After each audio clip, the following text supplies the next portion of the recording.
Gotika można lubić albo można go nie lubić, ale nie można odmówić społeczności, że jest naprawdę niesamowita. To jak ludzie się wczuwają w postacie, te wszystkie kostiumy, rzeczy, które się dzieją, nam się biją mieczami, grają w Gotika, malują arty. To jest niesamowite, że gra w Polsce jest tak kultowa, że dekady później jest cała sala poświęcona tylko i wyłącznie Gotikowi i wszyscy się fantastycznie bawią. Każdy, kto zalicza się do grona fanów Gotika w Polsce, na pewno zdaje sobie sprawę, że większe wydarzenia organizowane dla naszej społeczności pojawiają się w kraju raczej bardzo rzadko, żeby nie powiedzieć wcale. Oczywiście mamy przygotowywany cyklicznie, słynny już LARP Gothic, a w zeszłym roku na Pyrkonie można było spotkać na przykład twórców Kronik Myrtany. Takie spotkania są jednak raczej dość unikalne, LARP zaś z kolei z samej swojej natury jest wydarzeniem zamkniętym, wymagającym pewnego przygotowania i odpowiedniego stroju. Być może dlatego właśnie Wioska Gothic na tegorocznej edycji CD Action Expo okazała się być tak ciekawym pomysłem. Bo oto nagle pojawiło się miejsce zorganizowane specjalnie dla każdego fana Gotika, z całym szeregiem atrakcji i ciekawych wydarzeń, w których każdy chętny mógł wziąć udział. A ponieważ pojawiliśmy się tam razem z Kubą, między innymi organizując jedną z atrakcji, mogliśmy też przez 2 dni tak naprawdę być częścią całej imprezy i tym samym dobrze jej się przyjrzeć. Zapraszam Was zatem do relacji i wrażeń z pobytu w Wiosce Gothic.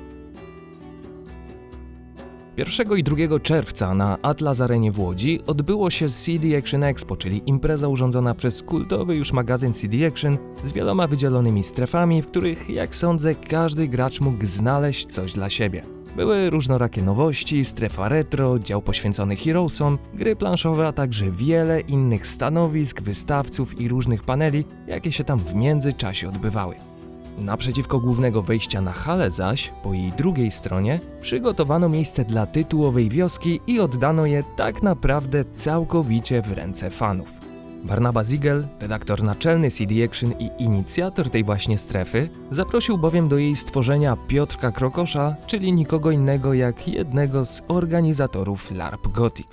Tak naprawdę w Polsce nigdy nie mieliśmy takiego konwentu fanów Gotika, tak? No jest to jeden z takich najpopularniejszych tytułów, o którym się strasznie dużo mówi, wszystkie serwisy piszą. Powstał LARP Gothic, doceniony za granicą, właśnie dużo różnych projektów, ale nie było takiego spotkania, które by integrowało absolutnie wszystkich. Na początku zaczęło się powoli, ale potem ludzie zaczęli się schodzić, zaczęło pojawiać się coraz więcej chętnych, wszystkie kompy były zajęte, kolejki, turnieje, jakieś potwory, ludzie zainteresowani przebierają się w stroje. Moim zdaniem naprawdę bardzo duże zainteresowanie i widać, że społeczność chciała czegoś takiego. Miejsca, w którym można zebrać te wszystkie nasze gotikowe rzeczy, które jako społeczność bardzo rozbudowana w Polsce od wielu lat budujemy. Na całą wioskę składało się w sumie około 8 takich głównych punktów. Mieliśmy strefę z komputerami, na której pierwsze stoły należały do Simon Seda i różnych modów czekających, by w nie zagrać. Były stanowiska ekip Veritas Roleplay i Gothic 2 Online, na których panowie wprowadzali w te 2 światy każdego zainteresowanego. Nieco dalej swoją wystawę miał kolektyw Bezimienny Art z własnymi ręcznie malowanymi na płótnie obrazami. Rozstawiono namiot, przy którym można było porozmawiać z członkami LARP Gothic. Pojawiła się też arena, gdzie każdy chętny mógł wziąć udział w walce. Zaraz za nią zaś była strefa Ryżowego Księcia i trwające przez prawie całą sobotę i niedzielę rozgrywki karciane. Ostatnim natomiast punktem była witająca każdego, kto wchodził na teren wioski, wielka kolekcja Mateusza Iwanka, której nie zabrakło nawet potężnej figurki Nordmarczyka. Wystawę wzbogacili ponadto o swoje prace tacy twórcy jak Gothic Fanart czy Gothic Game Arts. Działo się więc całkiem sporo, a przez wioskę przewijało się naprawdę wielu szczerze zainteresowanych tym miejscem ludzi. Wioska Gothic to zdecydowanie mój ulubiony punkt na Expo. Ja się wychowałam jako dzieciak, po prostu brat pokazał mi kiedyś Gotika i w życiu bym się nie spodziewała, że będę mogła trafić do miejsca, w którym będzie tyle osób, które mają taką samą zajawkę. I niewykluczone, że nawet kiedyś spróbuję LARPa, bo poznałam tutaj właśnie świetnych ludzi, którzy bardzo mnie do tego zachęcili i mam nadzieję, że uda się może za rok. Jest to przestrzeń, powiedziałbym, na tym wydarzeniu chyba najciekawsza, bo jest jako jedyna nasycona programem. Reszta jest to takie typowe expo, które ma różne atrakcje, stanowiska, ale bardziej w właśnie temacie takim gamingowym, w nowoczesnym tego słowa znaczeniu. Gothic jest natomiast strefą najbardziej taką organiczną, autentyczną, jest strefą niekomercyjną, tylko strefą fanowską, gdzie rzeczywiście można spędzić dużo czasu i mam wrażenie, że tematycznie jest to najbardziej nasycona, najbardziej ciekawa strefa ze wszystkich, które tutaj na Expo można znaleźć. Jakie są nasze wrażenia? Nasze wrażenia są jak najbardziej pozytywne. Jest to chyba jedna z pierwszych takich w szerszym gronie miejsce, gdzie można pokazać tą kultową grę w Polsce. Jest to moja ulubiona gra, mam wszystkie edycje w domu, łącznie z najnowszą na Nintendo, czekam na remake'a. Więc chciałem też pokazać dzieciakom. W domu mamy parę figurek cieniostwora, ścierwojada. Dzieciaki się w domu tym bawią, no i tu już młody zaczyna powoli czuć zajawkę na gry, więc na pewno w pierwszej chwili dostanie Gothica 1, żeby sobie pograł. Atrakcje wioski stanowiły, można powiedzieć, takie stałe punkty programu, w które generalnie każdy, kto właśnie przyszedł, mógł się zaangażować. W czasie trwania Expo jednak miało miejsce też kilka innych ciekawych wydarzeń, a jednym z nich był pierwszy publiczny pokaz opowieści Kopacza, czyli krótkiego filmu w świecie Gothica, który nakręciliśmy z Kubą rok temu na LARPie.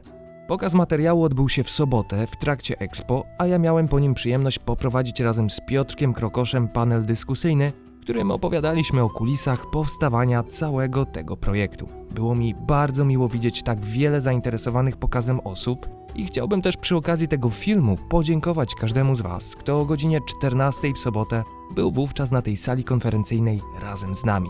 Opowieść Kopacza była projektem od fanów dla fanów, w który włożone zostało naprawdę wiele serca, dlatego Wasza obecność na pokazie to najlepsze, co jako twórcy mogliśmy dostać w zamian. Serdeczne dzięki. Wracając do wioski Gothic, myślę, że dość łatwo byłoby ją porównać pod pewnymi względami właśnie do wspomnianego LARPa. W szczytowych momentach bowiem sobotniego popołudnia oraz niedzielnego południa działo się tam po prostu bardzo dużo naraz. Była zaklęta mapa przygotowana przez Gothic Fanarta, którą tylko wybraniec będzie mógł podrzeć. Były panele wspomnianej opowieści Kopacza, Veritas Roleplay czy ekipy Nieznane Historie z autorem Kruka Bartłomiejem Jarosiem. W części Ryżowego Księcia toczyły się niekończące rozgrywki, do których dołączył nawet przechadzający się tam energik. Gablota z figurkami, bigboxami i wszelkimi skarbami Mateusza była punktem, którego po prostu nie można było pominąć i tak naprawdę o każdej porze Expo przyciągała wielu zainteresowanych. To samo tyczyło się areny prowadzonej przez niesamowitą larpową ekipę, która niestrudzenie pracowała, tworząc przyciągające uwagę widowisko. Prawdziwą furorę zrobiło zaś jako wisienka na torcie tego wszystkiego pojawienie się osoby Jana Błachowicza, zdobywcy m.in. pasa Mistrza Świata w wagi półciężkiej UFC. Jak się okazuje, on także jest wielkim fanem Gothica i na zaproszenie CD Action przyjechał zobaczyć tą imprezę, co było naprawdę niesamowite. Chyba mu się zresztą bardzo podobało, bo nie dość, że obiecał przyjechać na tegoroczny LARP Gothic. Hej, czy przyjedziesz na LARPa? Jestem. Będziesz? Jeśli zapraszacie, to jestem. Tak jest! To jeszcze tego samego dnia opublikował wpis na Facebooku, w którym podziękował za zaproszenie magazynowi CD Action. Barnaba przed wydarzeniem nie krył się z tym, że wioska to eksperyment, od którego powodzenia zależeć będzie ewentualna przyszła kontynuacja. I co ciekawe, pamiętam jak już pod koniec pierwszego dnia, w sobotę, stwierdził, że wyszło to tak świetnie, że za rok koniecznie trzeba będzie wszystko powtórzyć.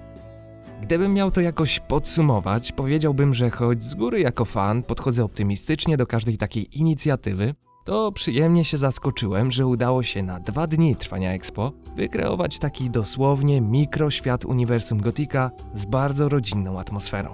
Każdy, kto przyszedł tam, by spotkać się z innymi fanami, skorzystać z atrakcji i po prostu dobrze bawić, na pewno nie żałował, bo miejsce to miało swój unikalny klimat, tworzony przez tych wszystkich ludzi, którzy bezinteresownie przyjechali z różnych zakątków Polski, żeby pomóc je przygotować.